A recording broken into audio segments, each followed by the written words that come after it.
should know that I came in another. How do you do? Pleasure. Very kind of you. Hey, it's freezing downstairs. You should see the joint. It's loaded. There must be 1,000,000 people in there.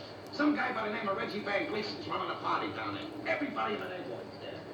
Fatso Fogarty come in with his kids. I want to tell you, those kids are really something. I says to one of the kids, I says, what do you want for Christmas?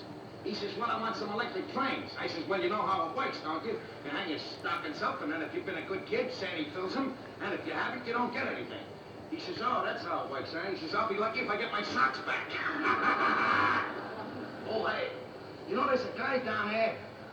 He looks like a poor soul or something. See, he ain't got any friends, and he's roaming around.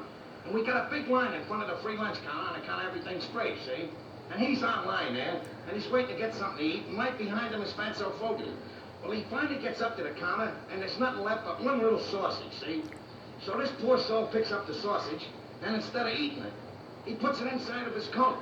So I got a little suspicious, and I sneaks up alongside of him, and I look in the coat. What do you think he's got in there? A little kitten he brought in out of the cold. Well, Fatso's pretty mad at him because he took the last sausage, see? So he decides to play a trick on him. So he goes over to his wife, and he tears a rhinestone off of Mrs. Fogarty's dress. Then he gets on a chair, and he says, quiet, everybody. He says, tonight is a celebration. He says, we are going to give this genuine blue-white diamond to the 1,000,000th customer that came through that door. And he points at the poor soul, and he says, you were the 1,000,000th customer. So he gives this poor soul this little cheap rhinestone. You know, don't cost nothing. But the poor soul takes it, and he looks at it. And I guess he never got a present before in his whole life. He thought it was a real diamond, you know.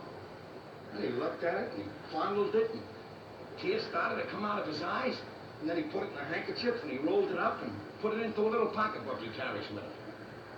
Telling you, boy, I felt pretty sad. I didn't think it was much of a joke. You know that Fatso.